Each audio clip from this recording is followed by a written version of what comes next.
Hello everyone, welcome to our channel Atma Occult. Today we will be discussing the astrological transits for the month of September and what they are likely to bring for each astrological ascendant sign. These transits can also apply to your moon sign. We are using sidereal Vedic astrology. So if you're not sure what your astrological sidereal ascendant or moon sign is, you can check that out on our website. We have a free birth chart calculator at atmaoccult.com. So before we get started with our forecast for September, we want to let you know that we're going to be doing a live horoscope reading for one of you here on YouTube. So if you want to get a free reading from us in one of our upcoming live streams, send your birth details to about what to expect for each of the zodiac signs. So the first portion of the month, Mercury has just moved into the sign of Leo, where it will join with Sun and Ketu. On September 7th, there will be a lunar eclipse with the moon conjunct Rahu. September, so I'll have separate videos for those, so be on the lookout. The sun cross over Ketu can be exalted in its own sign of Virgo. However, it will still be combust for the rest. Start the month alone in the sign of Virgo, where it receives the aspect of Saturn until it moves to Libra on the 14th. And then it will receive the aspect of Jupiter, which is a much better aspect for Mars. So there's going to be a lot of changes happening this month, especially between the lunar eclipse and the solar eclipse dates. And again, remember, first we're going to have a lunar eclipse on the 7th, and then we're going to have Mars, Venus, Mercury, and Sun all changing signs around the middle of the month. And then shortly after that, we will have a solar eclipse on the 21st. So it's likely that the second half of August start to heat up.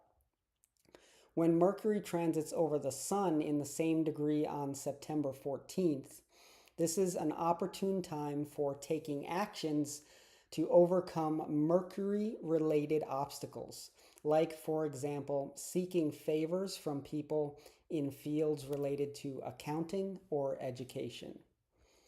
So we're going to get started with Aries. If you have your ascendant or your moon sign in Aries, this month is a time for you to finish what you have started. Your Lagna Lord Mars will be aspecting your ascendant for the entire month, giving you a surge of willpower and strength to accomplish those goals. And not only that, after Mars moves into your 7th house of Libra, it will also aspect your 10th house of career. And according to Bhrigu Samhita, this is a time when you can experience a greater amount of success in business, as well as increased honor and recognition from society. So in the first half of the month, Mars is still transiting your 6th house of obstacles, aspected by Saturn, from the 12th house of hidden enemies. So there's definitely something happening with people working against you, kind of probably behind your back right now. So the solution to this is to just keep putting your willpower into your daily routine. And then you're going to really give them something to talk about. Sun and Mercury are going to be transiting over Ketu in your 5th house. So there may be a lot going on this month in relation to your children, investments, education, or creativity. Hidden truths may come to light, and maybe they were previously, you were unaware of these areas. And you may suddenly get inspired to experiment with new mantras or spiritual practices. If you are a single male, this is not the best time for you to be dating, as Venus joining K2 in the 5th house during the second half of the month will signify rejection from the opposite sex. So maybe hold off a little. Better time for more focus, and then you can get back to that stuff later. Yeah. So for Taurus ascendant or moon sign this month is a time for you to purge and plan your new way forward. The Sun and Mercury crossing over K2 in your 4th house can show that your mental state may be agitated this month, especially because of hidden truths or information coming to light in relation to your home, property, vehicles, or mother. You may be able to capitalize on this potential for upheaval during the first half of the month by taking it as an opportunity to set your home life in order. This is a perfect time to get rid of unnecessary items or take your vehicles in for maintenance. Maintenance and purging. Yep. Once the Sun and Mercury enter the sign of Virgo in your 5th house, the second half of the month will be a good time for you to use your creative intelligence to plan out the rest of your year, especially in relation to your income or investments. Mars moving into your 6th house on the 14th, receiving the benefic aspect of Jupiter, will also give you a surge of energy to overcome any minor hurdles or setbacks you may be facing. Overall, this is a good month for continued financial gains and career progress.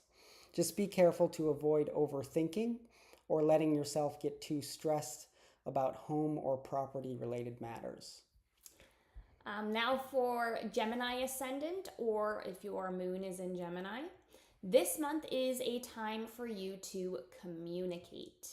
The Sun and Mercury crossing over K2 in your 3rd house can indicate that some form of communication needs to happen in your life this month.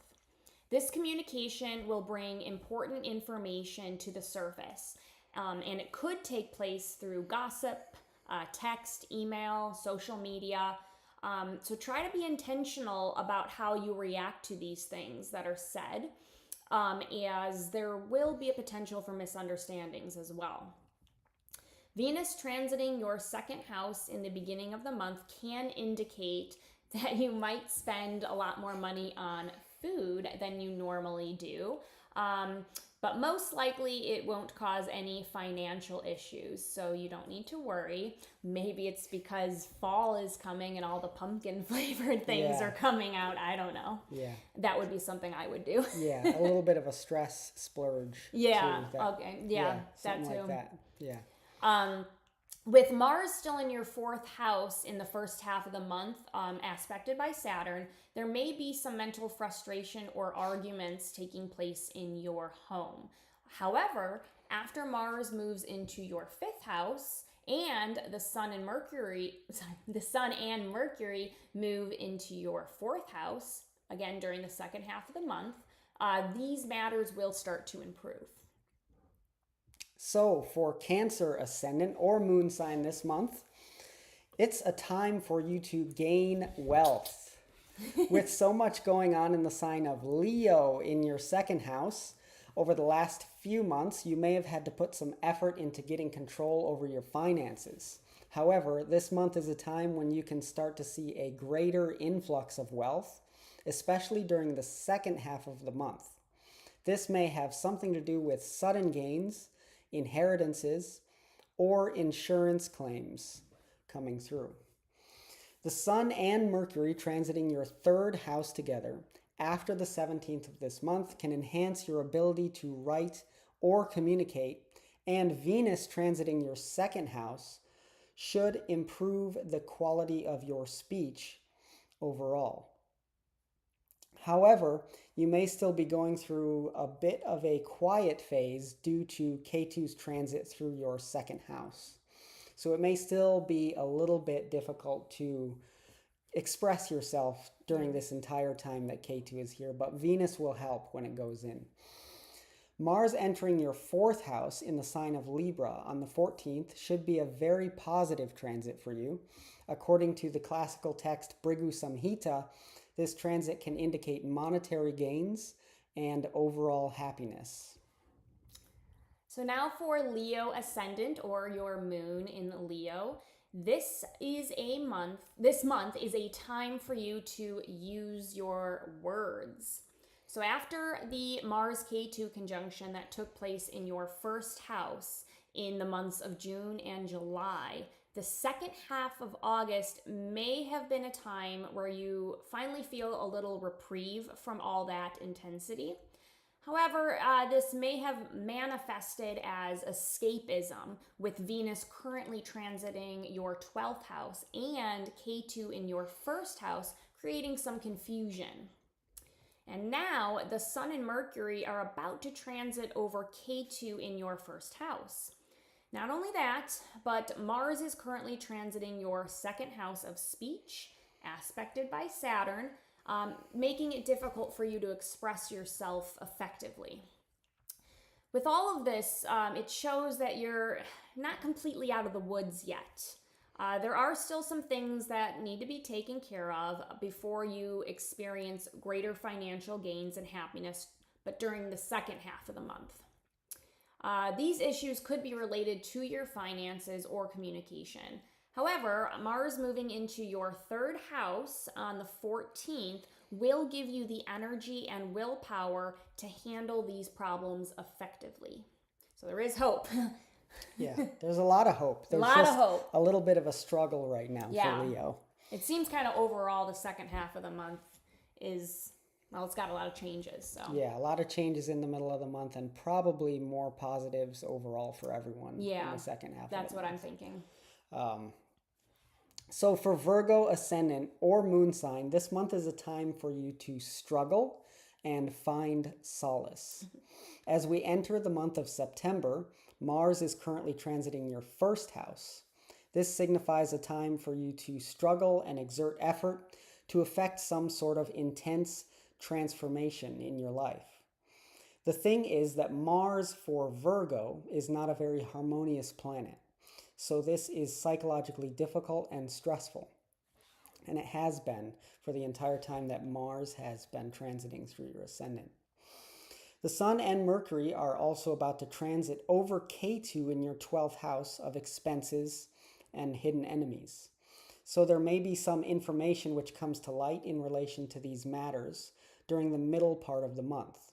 However, Rahu is currently transiting your 6th house, which is one of the best positions for Rahu. That's good. This signifies that you will have an enhanced ability to overcome difficulties during this time. By the second half of the month, when Mars has moved out of your ascendant and the Sun and Mercury have moved into your ascendant, you should be able to finally find some solace from the struggle you've been going through. The classical text, Bhrigu Samhita, indicates that this transit will come with an increase in prestige and success in your profession. All right, now for Libra ascendant, or if your moon is in Libra. This month is a time for you to activate and achieve. As we start the month of September, your Lagna Lord Venus is currently transiting your 10th house of career, or whatever karma you perform in this world. The 11th Lord Sun and the 9th Lord Mercury are currently transiting your 11th house, forming a Dhan Yoga or a wealth-giving combination. However, when the Sun and Mercury cross over K2, there might be some confusion or difficulty in relation to the 11th house matters. So that could be your friendship network circles, your income, elder siblings, and the fulfillment of your desires in general. There might also be a feeling of detachment from the 11th house matters as well. When Mars moves into your first house on the 14th, you're likely to experience a burst of energy and willpower. This should be mostly a positive transit for you, especially since Jupiter is currently aspecting your first house. However, Mars also represents anger and frustration, so this might be a perfect time to incorporate some kind of daily workout, maybe yoga, a yoga routine, just to release some of that extra energy and maintain balance that you need to have in your life. So for Scorpio ascendant or moon sign, this month is a time for you to shine and seek seclusion.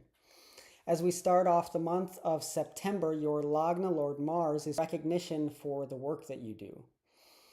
When the Sun and Mercury cross over Ketu, some information may come to your attention which triggers a positive change in this area of your life. However, Ketu in your 10th house shows that during this time you may be less likely to be interested in career-related matters and more interested in going inward to find answers to more meaningful questions. When Mars moves into your 12th house on the 14th, this will intensify your inclination to find seclusion.